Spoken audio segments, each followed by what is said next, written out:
tek olan Allah'ın adıyla, bütün var olan her şeyi yaratan, açan Allah'ın adıyla, bütün övgüler Allah'adır ve var olan her şey ona muhtaçtır. Bu sözler İbn Arabi'nin kitabında bir duanın başında yazıyor. Bir hadisle başlamak istiyorum. Bir insan öldüğü zaman yapıp ettikleri kapanır. Üç durum müstesna. Bir tanesi devam eden bir iyiliği varsa ya da faydalı bir ilim sahibi ise. İnsan öldüğü zaman amel defteri kapanır. Üç şey ki müstesna. Bir tanesi yaptığı bir hayırdır. Bir tanesi de onun diğer insanlara olan hayırları. Her şeyden önce ben bu konferansı tertip edenlere ve beni buraya davet edenlere has been necessarily indirect.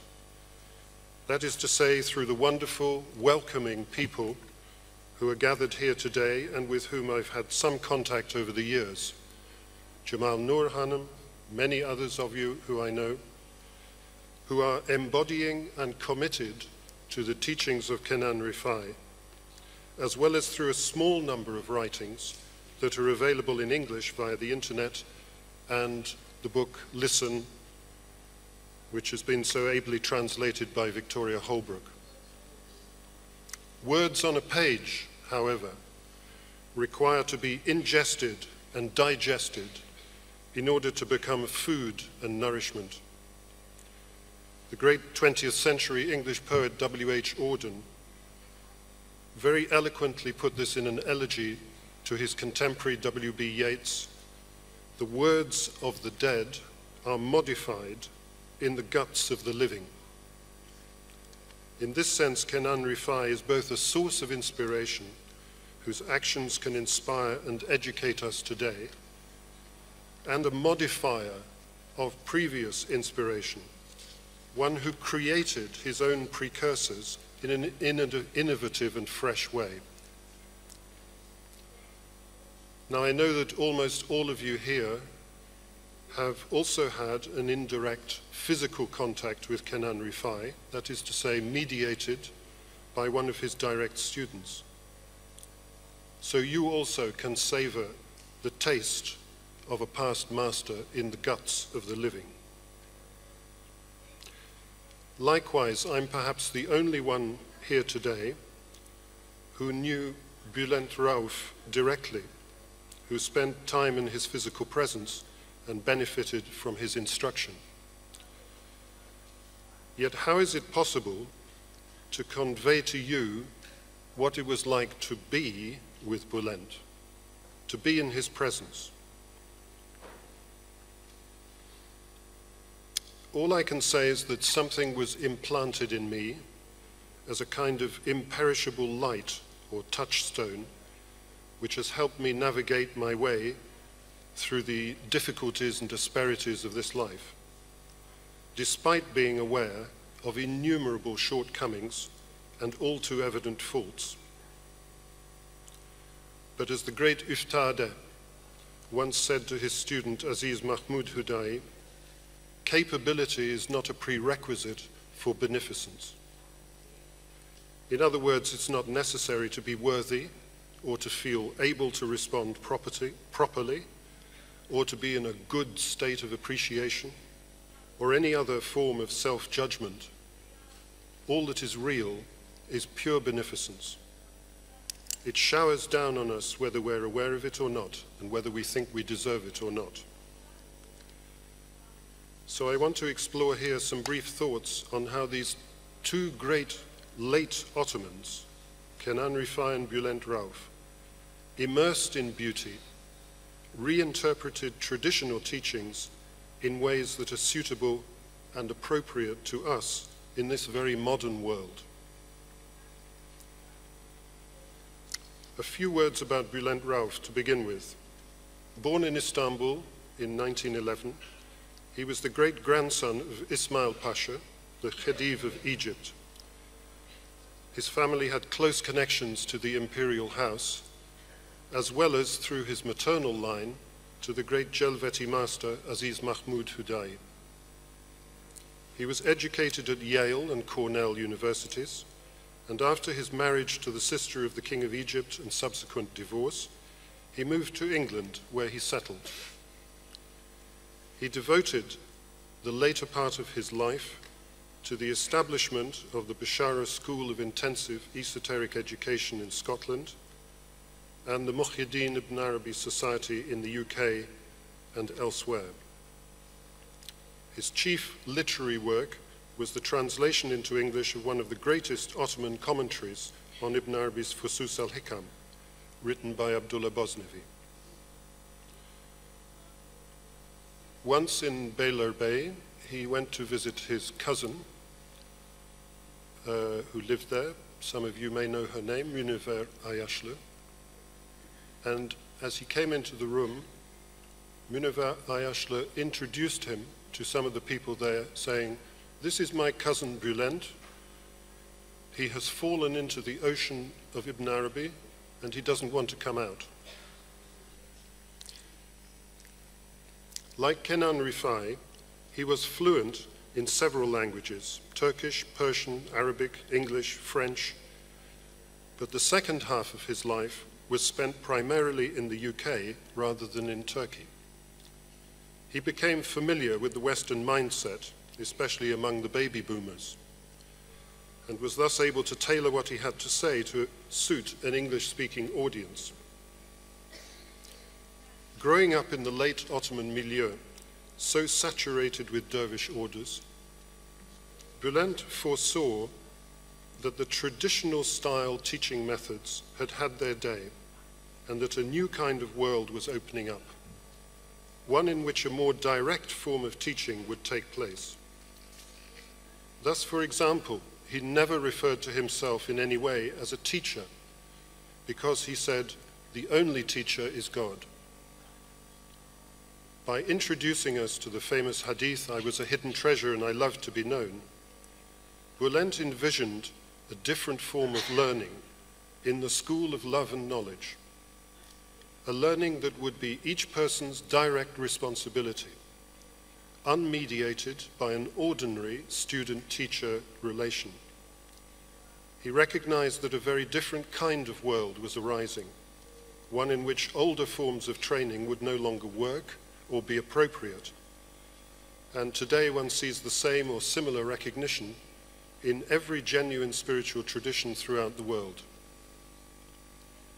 He used to compare our situation to the step change we make when we move from secondary or high school, where children are taught piece by piece, subject by subject, by a particular teacher whose knowledge is necessarily somewhat general, and where the focus is on the relationship between pupil and teacher. And then we have to move on to a university, where the student is expected to study in depth, to discuss with others of like intent, to evaluate the available literature, and to form their own view with the help of a specialist tutor or professor, who is there simply to guide and open up different ways of looking. Bulent saw this as a fundamental general characteristic of today's globalized worldview. In fact, a sea change in human development.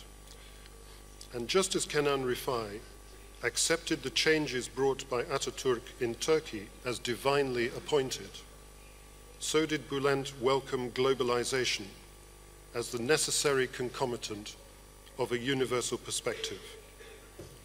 And as Kenan Rifai said, "From now on, the lodge is under the sky."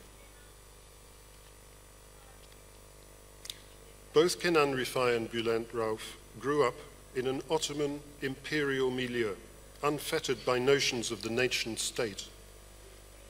Multilingual, multicultural, multi-faith, tolerant of difference, steeped in a spirituality founded on the twin towers of Ibn Arabi and Rumi.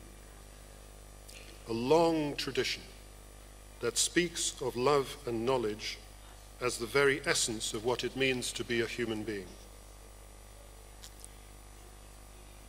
So here let me say something about the school of love and knowledge, of Muhabba and Ma'rifah,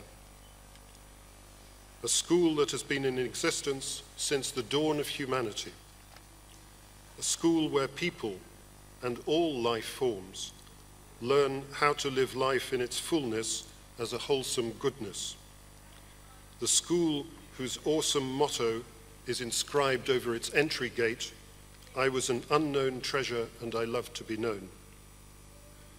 A school where love is the sole motivation and knowledge, that is direct experiential knowing, is the only desired outcome.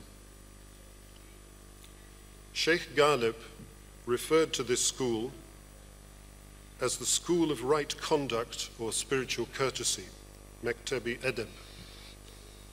Its teacher he called Professor Madness, Molay Junun. It is the place where all spiritual virtues and divine characteristics are learnt and put into practice. We don't simply learn by repetition or intellectual appreciation, even though those may be virtuous. We learn primarily and initially by mimesis, that is to say, imitating with one's whole attention and being as far as possible, not simply through the intellect. This mimesis is how we all learnt as babies, so it's not foreign to anybody here. We imitated and we absorbed what our parents and teachers said, the way they behaved, and so on, until we became formed as what we take as our individual self. In the school of love and knowledge, this mimesis is equally necessary to unlearn self-building, to dismantle the illusion of self-existence which has been so carefully constructed. For the purpose of the school is simply to realize the truth of what is passed down by tradition, to verify for oneself in one's moment-by-moment awareness or knowing, ma'rifah, and in the core of one's being, beyond all trace of individual selfhood. In the words of Ahmed al-Rifai, the true knower, the Arif, is annihilated in the vision of the exalted truth and remains without an individual self or any intermediary cause on the carpet of reality. For Abu Yazid al-Bistami, the lowest degree of the Arif consists of walking on water and flying through the air. The highest degree of the Arif consists of walking in the two worlds without turning one's gaze to any other than him. In modern parlance, Bulent put it, the degree of evolution of a person is measurable by the constancy of his or her awareness. Now we should be aware there is a curious paradox. There is an aim, a goal, a target, which implies that wherever we find ourselves to be, we have not reached the destination. There is a gap between our current position and our goal. And yet the stated aim is to realize here and now, to remove an imagined distance between how we find ourselves to be and the destination we are striving to reach. Ibn Arabi speaks of this conundrum in the chapter of Noah in his Fusus al-Hikam as seeking that which one is in already. And he talks of two kinds of people, those who find themselves in wonderment and bedazzled perplexity, hayra, and those who see themselves as traveling on a path, a tariq. And I quote, for the person of wonderment, there is turning and the movement of circling around the pole from which he never departs. The person of the path which is long, is one who inclines away from the goal, seeking that which he is in already and imagining it as his aim. For him, there is a from and a to, and all that lies between them. But for the person of circular movement, there is no beginning that would require a from, nor an end that would demand a to. To him belongs the most complete finding, wujud. End of quote. This is very reminiscent of the image that Umid Safi used yesterday of the Mevlevi with his foot planted firmly on the ground and the other foot turns. This turning, this circling around the pole from which one never departs, is the meaning of the affirmation of unity, of Tawheed. The pole here does not designate a human being who serves as the axis or pivot of the age. It refers to the unity of God and the no-otherness of all else. That all other is in fact God's self-revelation, tajalli, according to the various names and places of manifestation. As Kenan Rifai put this, unity, Tawheed, is the summit, the last step of this excellence.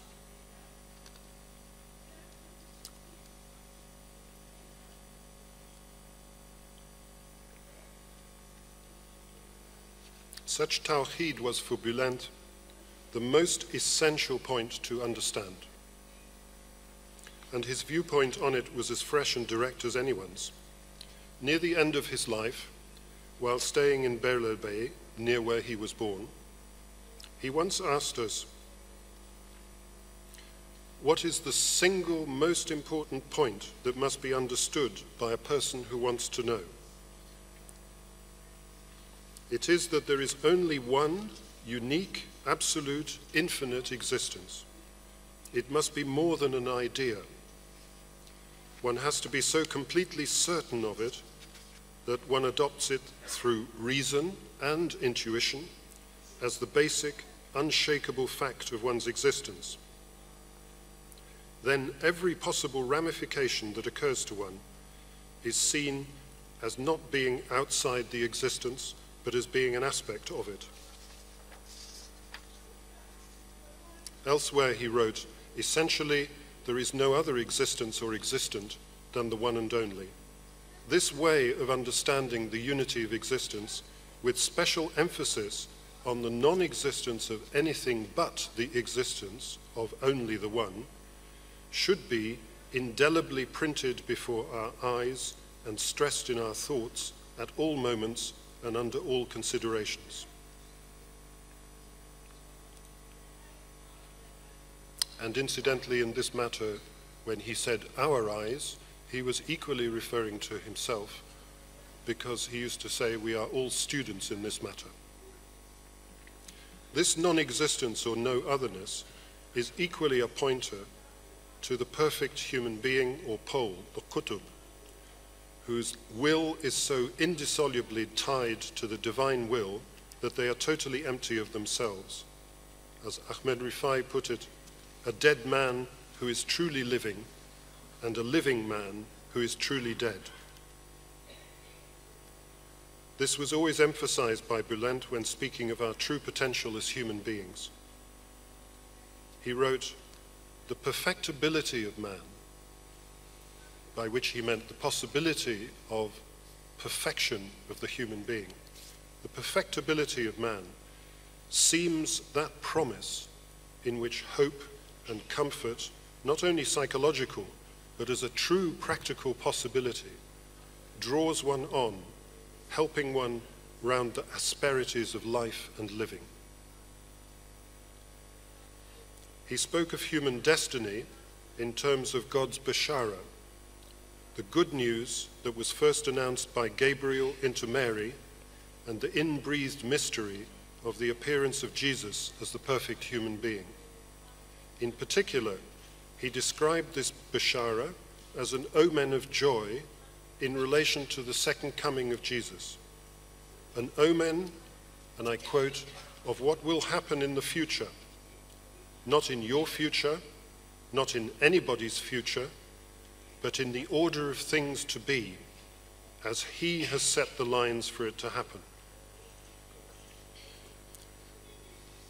He depicted this as preparing, through people attaining each their own goal, the universal esoteric platform for the coming of Christ for the second time. To have even a breath of what that signifies is truly transformative. To realize in oneself that there is only one infinite existence is to be liberated from otherness.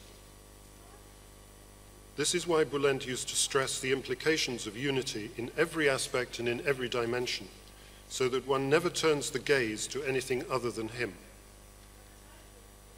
After all, once the premise of unity is truly accepted, what other is there to turn to?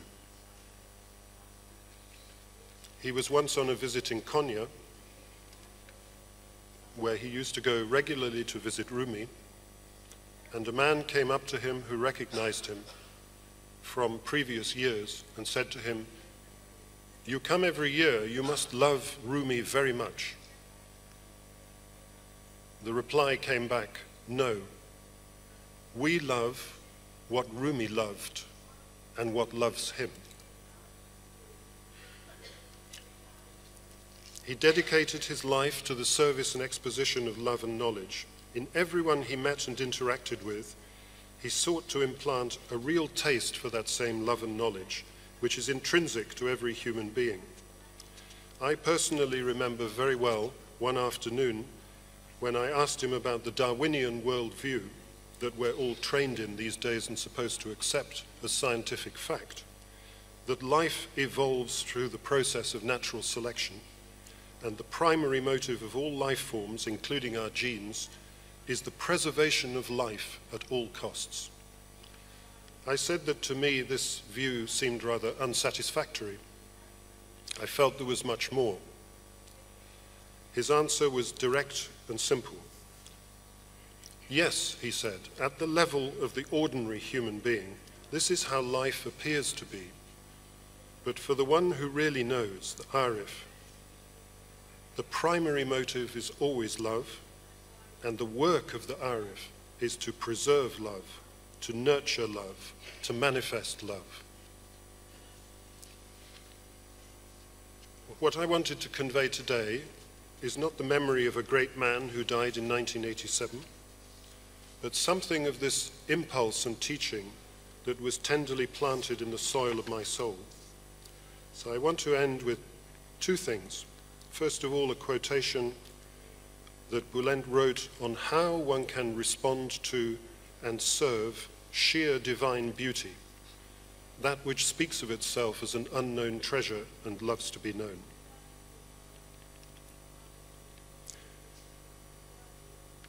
Response to sheer beauty, universal, all-pervading, has to be in the same way universal, all-pervading. If not, then the response does not fit or suit the original uniqueness of the premise which sheer beauty expresses. From an individuated reality, a response in consequence of that individuation is expected. However, this depends on the possibility and receptivity of the individual. Yet the response should be as general and as universal and as sheer, just as the origin of that which requires the response is unique, universal, and sheer. Only the perfect servant of that sheer beauty can respond in that way. If one asks oneself, am I capable of this? The answer is general and universal.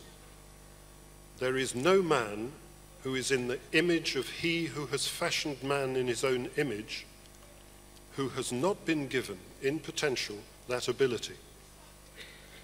What then hinders each or any is the choice so to do or not. Or in other words, the resolve so to serve or not, without in that service there being any odor of an intention of serving oneself, even marginally or accidentally. Finally, all depends on the individuated individual. I'd like to end these all too brief reflections by noting that while all depends on the individuated individual, at the same time, capability is not a prerequisite for beneficence. As a result, we can never make valid comparisons between one spiritual master and another. The light of guidance is one, however they may appear, as God is the only guide. Their value and validity lies in their servanthood and their realization of non-existence in the face of Him who is the only truth. Whatever they appear to accomplish is due to the fact that He orders them in such and such a manner. For they know that they are nothing but Him manifesting His love to be known. So as Kenan Rifai says, we are all together in Him. We are all together in Him.